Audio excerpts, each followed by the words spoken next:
दोस्तों, क्या आप जानते हैं कि टिड्डे क्या होते हैं? टिड्डे कहाँ से आए हैं? इनसे कैसे बचा जा सकता है? इनकी उम्र क्या होती है? तो दोस्तों चलिए जानते हैं कि टिड्डे कहाँ से आए हैं और इसके पहले कितनी बार आए थे और इन्होंने कितना नुकसान किया था। तो गाइस, सबसे पहले हम ये जान लेते हैं कि आखिर ये टिड्डे होते क्या हैं। टिड्डा तकरीबन 1 से 4 सेंटीमीटर लंबा होता है और इसका वजन 2 ग्राम तक का होता है और ये अपने वजन के बराबर खाना खा सकता है, यानी कि भोजन कर सकता है। गाइस, ज्यादातर लोगों को ऐसा लग रहा है कि ये टिड्डियाँ पाकिस्तान से आई हैं, लेकिन मैं आपको बता दूं कि ऐसा नहीं है। दरअसल ये टिड्डियाँ पूर्वी अफ्रीका से होते हुए Ethiopia, Somalia, Morocco, Balochistan, Iraq और पाकिस्तान से होते हुए हमारे देश में प्रवेश की है। तो चलिए गाइस, आज इन टिड्डियों के बारे में कुछ अननोन फैक्ट्स जानते हैं।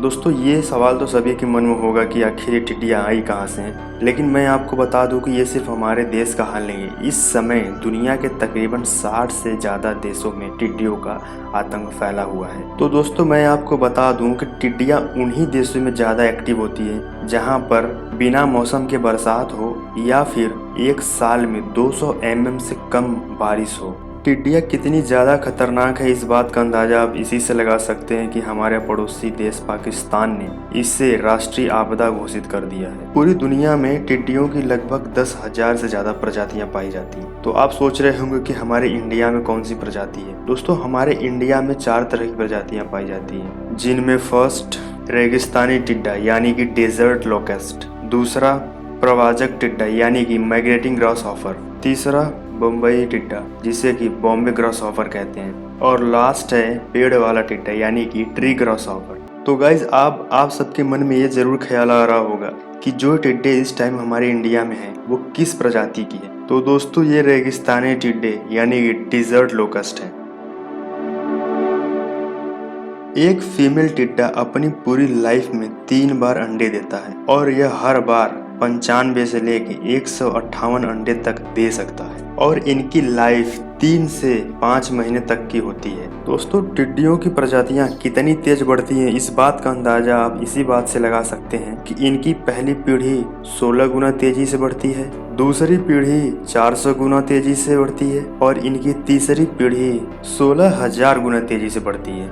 दोस्तों, अब मैं बातें जो आपको बताने जा रहा हूँ उसे सुनने के बाद आप हैरान हो जाएंगे। यदि कोई टिड्डों का ग्रुप 1 स्क्वायर किलोमीटर में फैला हो तो इसमें टिड्डों की संख्या तकरीबन 4 करोड़ तक हो सकती है और यह एक दिन में इतनी फसल खराब कर सकते हैं जितने में 35,000 लोग भोजन कर सकते हैं। और ये टिड्डियाँ पूरी दुनिया की तकरीबन 10% आबादी को प्रभावित कर सकती हैं। दोस्तों, आप सोच रहे होंगे कि ये इतनी फसल खराब करती हैं, इतने दूर तक के एरिया को कवर कर लेती हैं, तो इनकी उड़ने की स्पीड क्या होगी? इनके उड़ने की स्पीड तकरीबन 13 से 16 किलोमीटर पर हावर होता है और यह पूरे दिन में 100 से 200 किलोमीटर तक की दूरी तय कर लेती है। गाइस, अब तक टिड्डियों की सबसे ज्यादा उड़ती हुई संख्या 10 अरब तक देखी गई है। दोस्तों, टिड्डियां हर देश में पूरी दुनिया में पाई जाती है, सिर्फ एक जगह को छोड़कर, और वह जगह है अंटार्कटिका।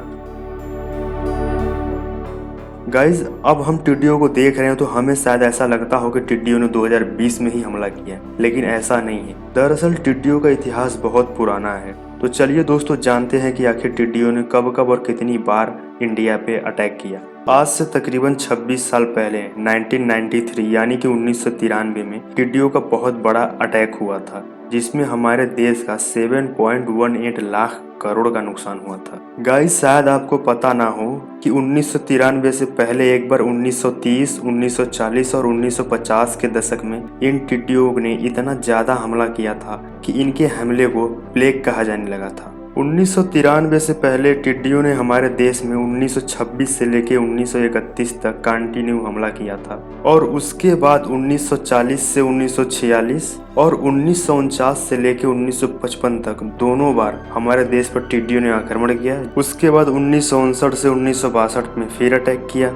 फिर 1967 में एक साथ 167 टिड्डियों के झुंड ने इंडिया पर अटैक किया और फिर उसके बाद सीधा 1993 में 173 टिड्डियों के दल ने यानी कि झुंड ने इंडिया पर अटैक किया, जो कि बड़ा अटैक माना जाता है। दोस्तों, जिस तरह आज हम 1993 के अटैक को बड़ा अटैक मानते हैं, उसी तरह 1993 से पहले 1959 से 1962 तक लगातार 3 साल अटैक हुआ था, जो कि बड़ा अटैक माना जाता था। तो गाइज, अगर आपके मन में ये ख्याल आ रहा हो कि 1993 के बाद सीधा 2020 में टिड्डियों ने आक्रमण किया है, तो आप गलत सोच रहे हैं। टिड्डियों ने 1993 के बाद 1998, 2002, 2005, 2007 और 2010 में भी हमले किए थे, जो कि काफी छोटे थे, इसलिए किसी का उन पर ध्यान नहीं गया। दोस्तों, ये टिड्डियां एक दिन में एवरेज 350 स्क्वायर किलोमीटर तक के एरिया को खराब यानी कि नष्ट कर सकते हैं। इस समय टिड्डियों का सबसे बड़ा झुंड केन्या और इथियोपिया में है। तो गाइज, आप सबको शायद लगता हो कि यह अचानक से बढ़ी हैं, लेकिन दोस्तों टिड्डियां जो है 2018 के अंत और 2019 के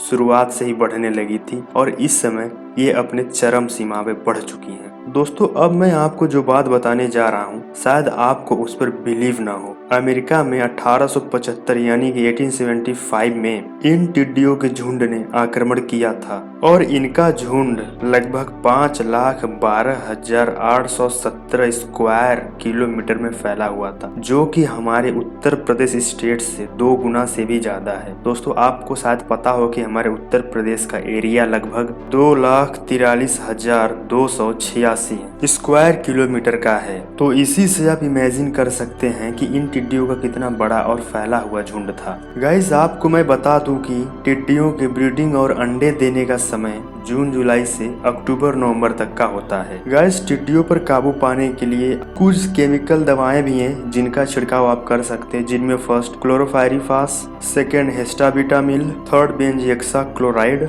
और लास्ट बेंजीन हेक्सा क्लोराइड।